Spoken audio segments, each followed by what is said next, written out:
Hello ప్రస్తుతానికి దేశంలో చాలా చోట్ల వినిపిస్తున్న ఒక మహమ్మారి ఆల్రెడీ విదేశాల నుంచి వచ్చినటువంటి ఆ మహమ్మారి మంకీ పాక్స్. మరి ఈ వైరస్కి సంబంధించి ఫస్ట్ వ్యాక్సిన్ ఒకటి రిలీజ్ అయింది. ఈ మంకీ పాక్స్ వైరస్ నివారణకు రూపొందించినటువంటి మొట్టమొదటి టీకాకు ప్రపంచ ఆరోగ్య సంస్థ WHO తాజాగా ఆమోదం తెలిపింది. బవేరియన్ నాడిక్ అనేటువంటి సంస్థ తయారు చేసినటువంటి MVA-BN వ్యాక్సిన్కు WHO అనుమతి ఆల్రెడీ ఇచ్చింది.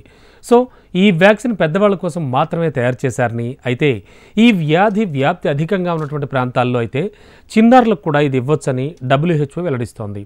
ప్రస్తుతం ప్రపంచ దేశాలను మంకీ పాక్స్ వైరస్ అయితే తీవ్ర భయాందోళనకు గురిచేస్తోంది. మనకు తెలుసు చాలా చోట్ల కేసులు నమోదవుతూనే ఉన్నాయి.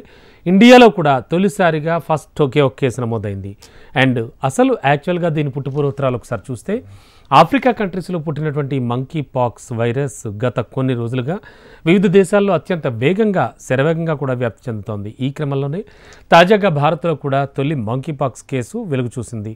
ఈ క్రమంలోనే గతంలో కరోనా మహమ్మారి కారణంగా ప్రపంచం మొత్తం ఏ విధంగా అయితే భయాందోళనలకు గురైందో తాజాగా మంకీ పాక్స్ కూడా అదే రకమైన భయాలను కలిగిస్తోంది. మరి ఇలాంటి సమయంలో ప్రాణాంతక మంకీ పాక్స్ నివారణకు టీకా అందుబాటులోకి రావడం చాలా ఉపశమనాన్ని భారీగానే కల్పిస్తోందని చెప్పచ్చు. అయితే ఒకటే రకం వ్యాక్సిన్ అందుబాటులోకి రావడంతో పరిమిత సంఖ్యలో ఉత్పత్తి అవుతోందని చెప్పచ్చు. ఈ క్రమంలోనే ఈ వ్యాక్సిన్ను ఎవరికి ఇవ్వాలి, ఎలా చేయాలి, ఏమిటి అనేది ప్రస్తుతం అంటే ఒక ప్లానింగ్ అంతా తీవ్ర చర్చనీయాంశంగా మారింది.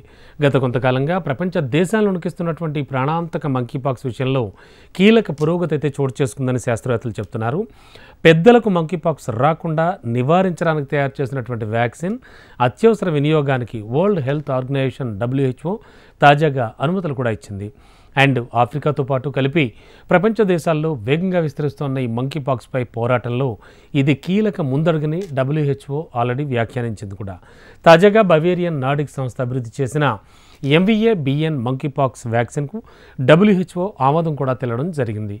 ఈ వ్యాక్సిన్ను అలయన్స్ గ్యావీతో పాటు యూనిసెఫ్ వంటి సంస్థలు కూడా కొనుగోలు చేయవచ్చని తెలియజేసింది. అయితే ఈ వ్యాక్సిన్ను తయారు చేసే సంస్థ ఒక్కటే కావడంతో ప్రస్తుతానికి చాలా లిమిటెడ్గానే అంటే పరిమిత సంఖ్యలోనే ఉత్పత్తి జరుగుతోందని చెప్పాలి.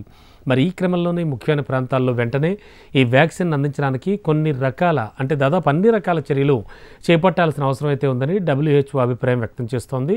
18 ఏళ్లు దాటిన వారికి మాత్రమే ఈ వ్యాక్సిన్ 2 డోసుల్లో ఇవ్వాలంటూ పేర్కొంది. అయితే 18 ఏళ్లలోపు ఉన్న వాళ్ళకి టీకా ఇచ్చేందుకు అనుమతి లేనప్పటికీ కూడా మంకీ పాక్స్ అధికంగా వ్యాప్తి చెందే ప్రాంతాల్లో నివసించే వారికి దీన్ని అందించవచ్చంటూ WHO స్పష్టం చేస్తోంది. మరి ఈ వ్యాక్సిన్ను 2 నుంచి 8 డిగ్రీల సెల్సియస్ వద్ద 8 వారాల వరకు నిల్వ కూడా ఉంచుకోవచ్చని వెల్లడించింది. మొత్తానికి మంకీ పాక్స్కి సంబంధించి దానిపై పోరాటం చేసే దిశగా ఇది ఒక కీలక ముందడుగని WHO చెప్పడం కూడా గమనార్హం అంటున్నాయి ప్రపంచ దేశాలు. దట్టు ఇండియాలో ఈ టైప్ ఆఫ్లు అందుబాటులోకి రావడంతో ఇంచుమించుగా దాదాపుగా కోవిడ్ మహమ్మారికి ఎలా అయితే ప్రజలంతా భయపడ్డారో మంకీ పాక్స్కి సంబంధించి కూడా మెల్లిగా భయాలు చోటు చేసుకుంటున్న తరుణంలో ఖచ్చితంగా ఇది ఒక భారీ ఉపశమనం అని చెప్పచ్చు.